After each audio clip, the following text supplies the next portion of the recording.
Welcome to another commercial real estate tactical broker training happening every single Monday at 10 a.m. Pacific Standard Time, 1 p.m. Eastern, where we believe, most commercial real estate brokers and realtors, they might struggle with getting in their role plays, getting in their negotiations, and going to a place where they can see live training. And so this is what we're going to do. And with Brent Silverbauer, he is an expert in all things real estate in Northern California.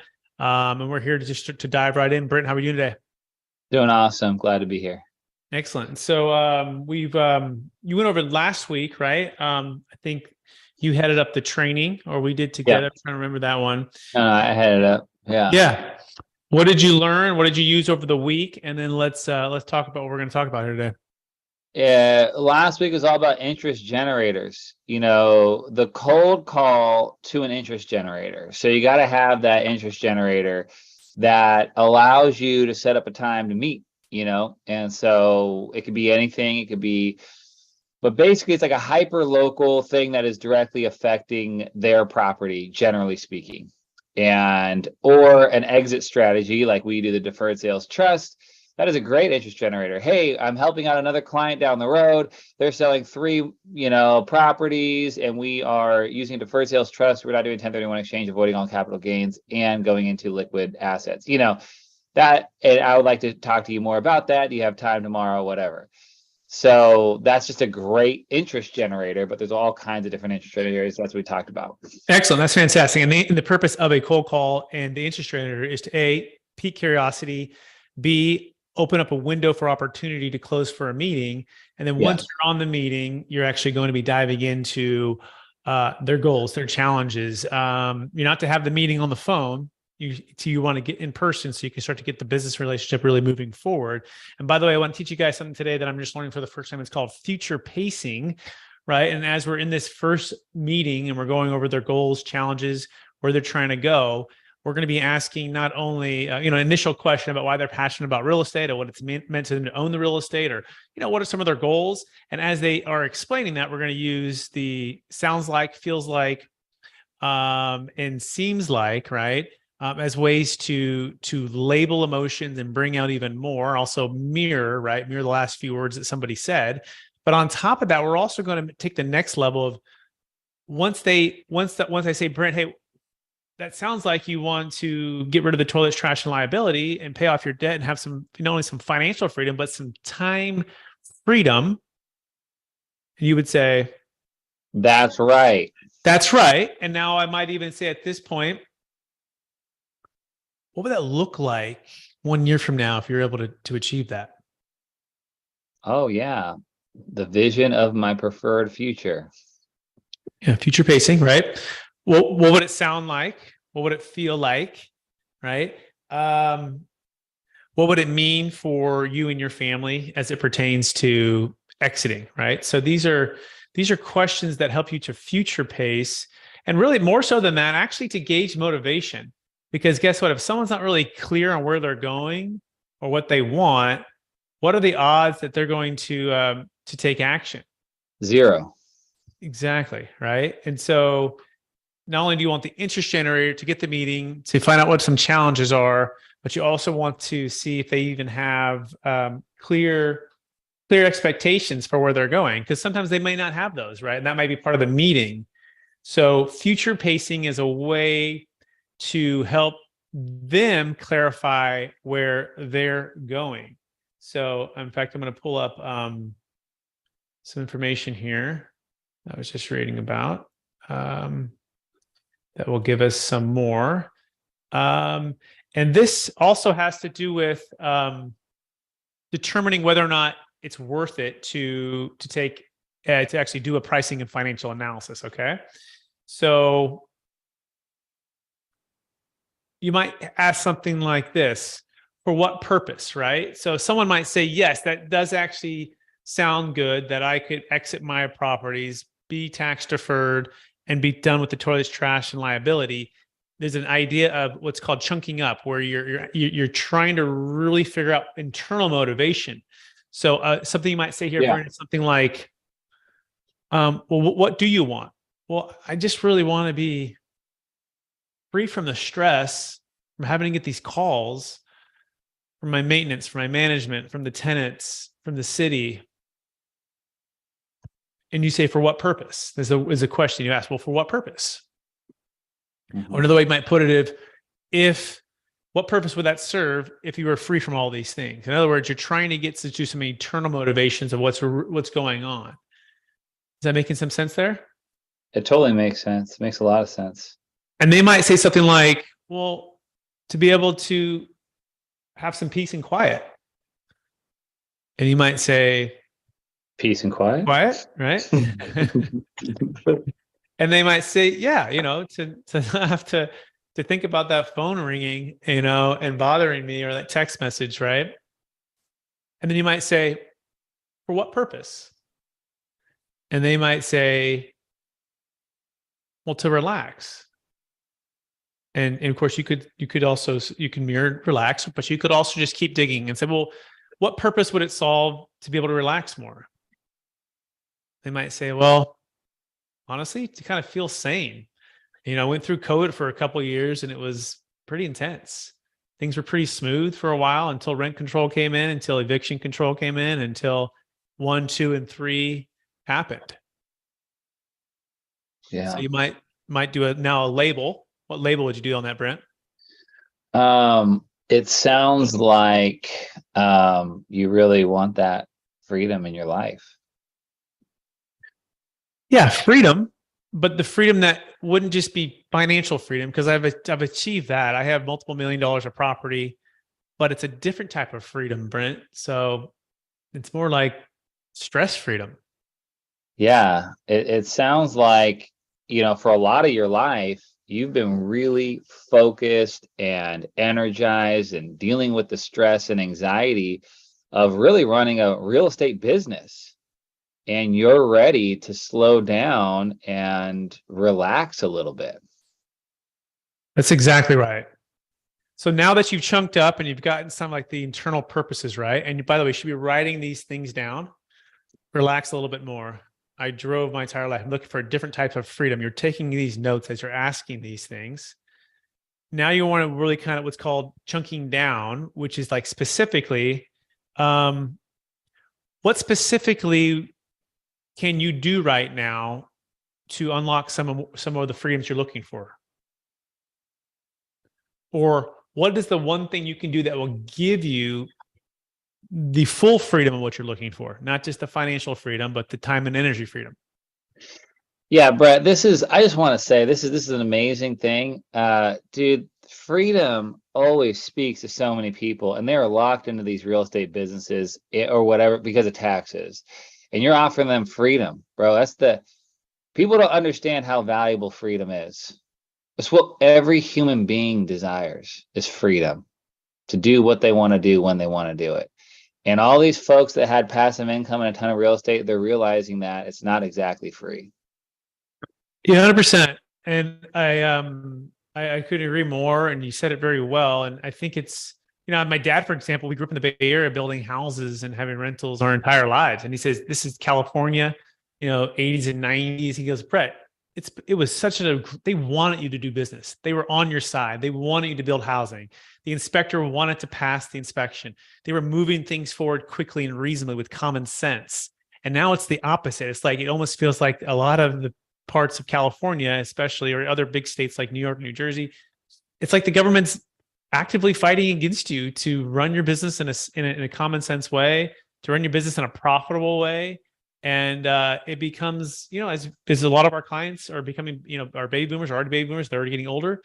They want time, energy, and financial peace. And peace doesn't mean just, debt free and income.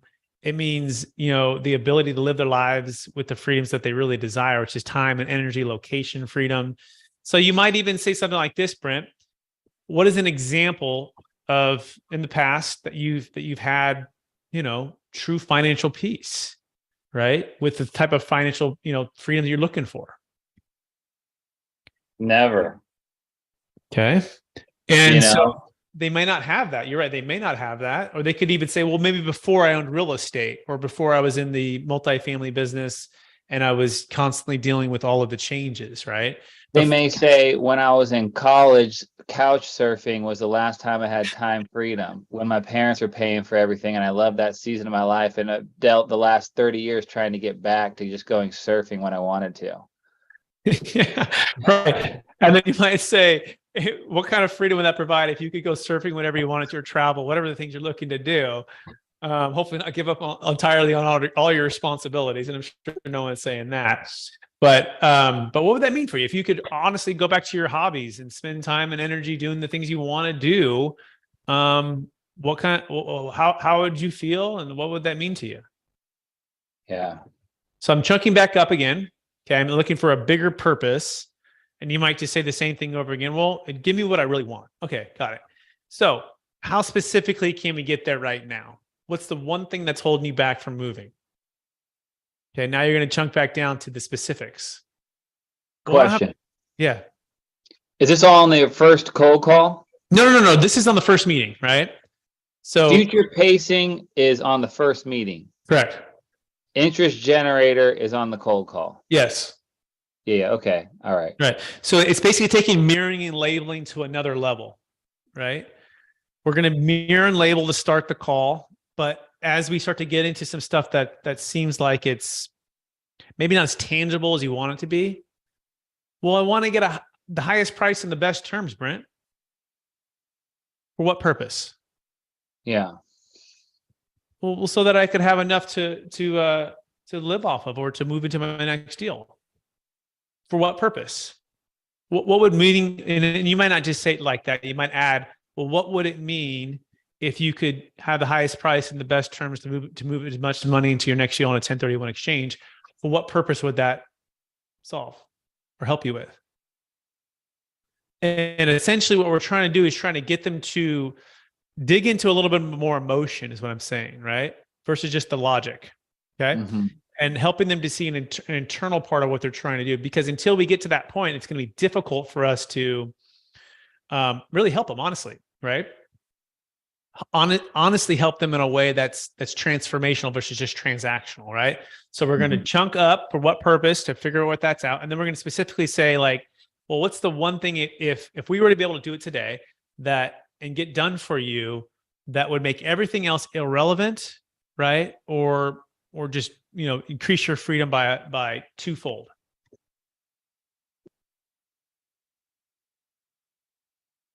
What might they say? Well, maybe selling all my properties and I don't have to take in another phone call ever again. Yeah. I mean, that's just, I could see you're dealing with the issues of the heart, the vision of their life, the dreams of their life, of their heart, of that inner place, that's the motivation. That's like starting with why. Yep. And instead of saying why, by the way, why can be defensive. I'm learning and coaching, right? So we want to say something like this. What will having that financial freedom do for you? What will having that time and energy, stress freedom give you? Well, what will that give your family? And then you might say, what specifically would you be doing with that time and your energy? Who specifically would you spend your time and energy with, right? Where would you be? So essentially you're gauging and seeing if they actually have emotion behind their motivation, right? And there's something that's going to be moving them through what can be a very challenging 5, 10, 50, $100 million sale. And guess what? You're asking the questions in a way that shows A, that you truly care, and B, they know that you're on their side. So once I've established some key purpose questions, and specifically how we can dial down to make it taking some action, we also want to spend times on things that are valuable to them, right? And you want to discover a value, like what's important to you about a listing agent, a multifamily expert, a real estate agent to help represent you. They're going to say, well, I want someone who's on my side, who's looking out for me, who's creative and who's also innovative with their marketing, but creative with their solutions, who's not going to give a single penny away or dollar away to somebody else, but is going to represent me fully and ethically and like all in with me, who understands where my goals and my challenges are. right? And then they might say, so it sounds like, it seems like, it feels like, and hopefully you're taking the notes on all of these things. Okay. You should be.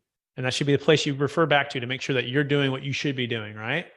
But even more, you don't want to stop there. You might also say, what else is important to you about having an agent who's looking out for you, who's on your side, who has creative solutions, who understands your vision for your wealth plan and where you're trying to go. So in other words, you want to discover a value. And when you and then you want to tie that, right, to your values and what you provide as well, right? Not only that, you also want to ask, well, of those sets of values, those top 5 values, it could be transparency, it could be accountability, it could be creative solutions, it could be performance, it could be, communication. Of all those values, which one is most important to you? Yeah. Of all the remaining values on the list, now that you said which one's most important, which one's the most important to you after that? If you could only have one of the remaining values, which would it be? And essentially, you're helping them to clarify even more what their values are and what they're looking for. And here's why: because you want to make sure that that's what you're going to be focusing on, right? And or just showing that this is exactly what my value is. And someone might say, you know what, Brent, I don't ever want to feel trapped by a 1031 exchange ever again. Or I want to double my cash flow and decrease my debt. Or I want to be done with the toilet trash and liability, and I don't want to exchange to another property, right? Or I want to sell this house. I want to diversify my luxury house into diversified portfolio of liquid investments. Okay, of all of those values, would you rank them for me? What would you say is your number one, right? What's your next one, right? What's the most important to you? Getting the highest price, having the best marketing and email list. Excellent. And of those 4 values, Brent, which one would you say is the most important that you would want to make sure that a listing agent would have, those things in mind for you? Marketing my property and explaining the true value. So it sounds like marketing your property and explaining or knowing the story behind the true value. That's right. And what specifically does marketing the property look like to you? What's your understanding of that? Telling the story. Every property has a story. Every property has an upside. These multifamily assets are complicated. And, sometimes I see these guys, they just put the financials up and the rent roll up, but it doesn't explain the whole story. It doesn't explain the upside. It doesn't explain that there's this business going in and this company hiring and all these other things. And I just really want someone to show the value or the ability to do Airbnb on half of this property. And I think if people see the value, they'll pay for it. But if they don't see the value, then they won't pay for it. It sounds like you value stewardship with the property and the story behind it so that people aren't leaving meat on the bone and they're truly expressing and sharing the story so that a buyer will pay the highest price in the best terms. Correct. Now, what specifically have you seen when it comes to not only capturing that story, understanding it, but how a digital marketing expert can separate and not only share that story, but share it on a scale that's going to maximize the amount of leads that come in? Yeah, I haven't seen anyone quite do it the way I think it could be done. I feel like a lot of it, commercial real estate, is old school and it falls short. Fall short? Yeah, it's just these, old salty cowboys out here, just kind of in a good old boys club, just, doing whatever. And I just feel like, these guys are getting paid a ton of money, and I'd like to see a little more effort and a little more energy put into the listing.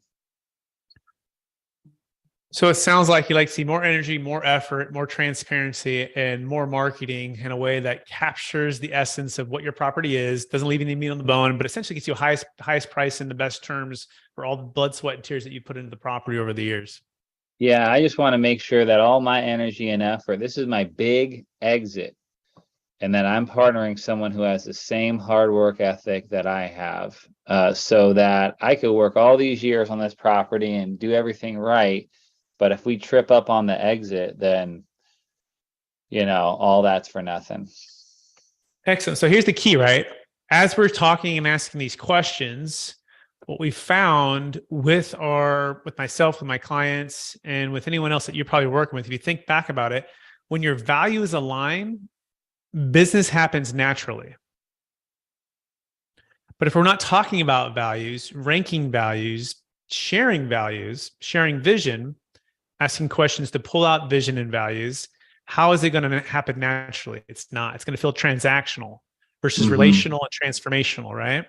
And that's the key here. So now I'm going to transition. What would I do to transition, Brent, to the next part of the conversation? Now that I've established some values, I've mirrored and labeled, I pulled out some internal motivations, I specifically narrowed it down. What would be the natural transition to see if a proposal is warranted? You go into the conditional close. We'll pause. Before that, though, there's one other one. For a scale of 1 to 10. Oh, right? On a scale from 1 to 10, how serious? On a scale from 1 to 10, if we could satisfy your needs with digital marketing, show you how we could free up time, give you what your heart desires that we discussed previously. If we could do all that on a scale from 1 to 10, how motivated are you to exit the property? Yeah. How serious are you about taking action today? Yeah. 10 being extremely serious, 1 being not serious at all. Yeah. Where do you fall on that scale? Yep. Pierce, you want to practice that? Yeah, I'd love to. Go. This has been great, by the way.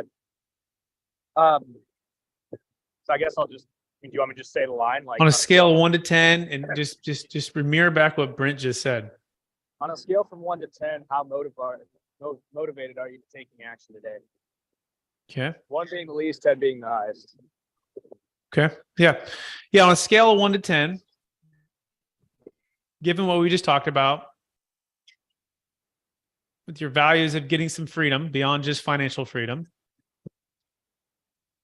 your values of having someone that could sell your property in a way that maximized the value, that is taking a serious, a focus that you focus for so many years to build your wealth, to get you the highest price and the best terms so that you can spend more time with your family, surfing, doing the things you really love to do, more time in your hobbies. How serious are you about selling today on a scale of 1 to 10?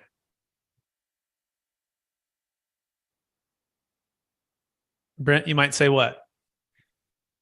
Gosh, if you could do all that, 9.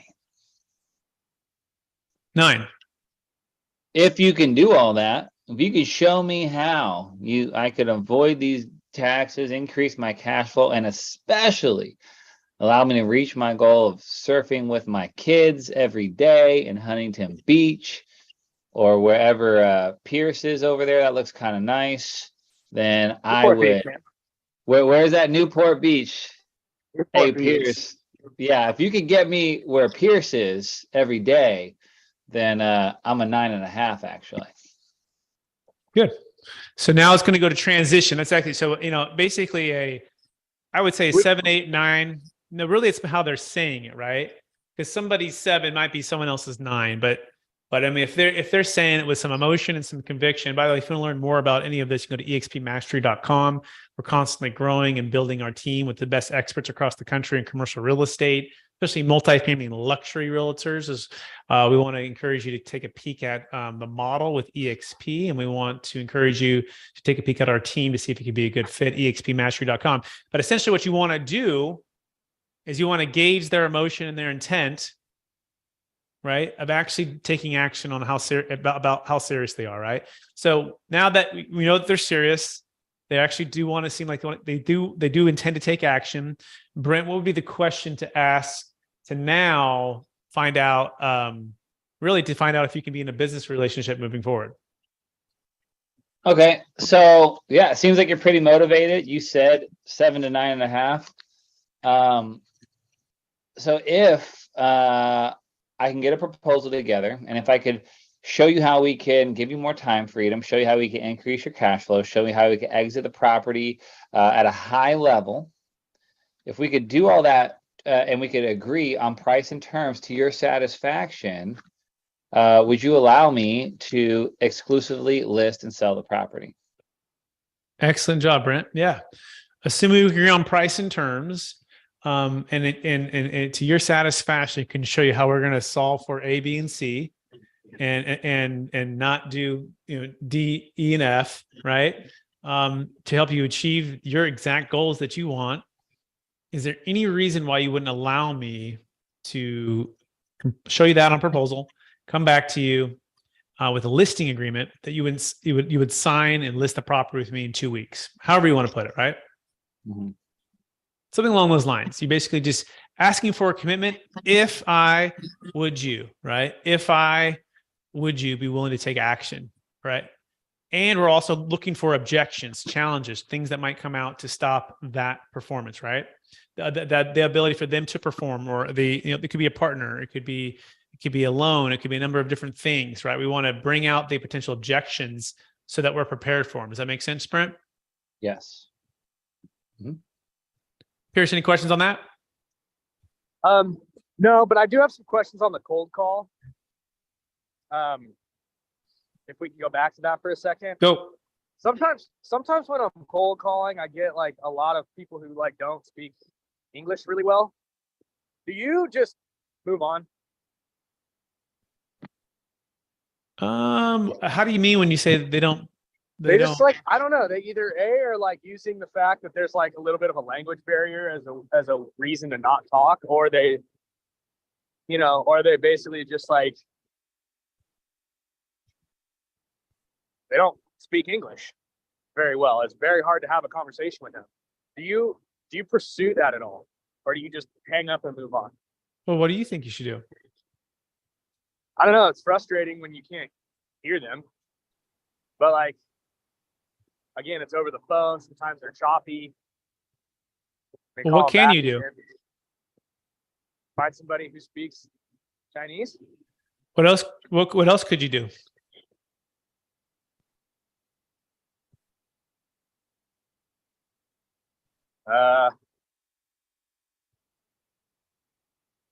Text or email, maybe? Yeah, maybe. Chat GPT it. You might not be translating there, but do you think perhaps if they can't speak it to them, perhaps they can read it and write? Maybe better? It's possible, for sure. Yeah. I mean, I would just focus on what you can do, which could be follow up with a text message to a video, follow up with a text message with an article, follow up with a text message to something, and build that relationship. Yeah, I have clients that let's say English is not their first language, and at times we work with this a child or a son or a daughter, or a friend, right, who could help in that. So I would say don't give up, right? Don't give up is definitely right, but find a way to keep connecting the relationship. Brent, any thoughts on that? Yeah, I think that is exactly what you do. Focus on what you can do.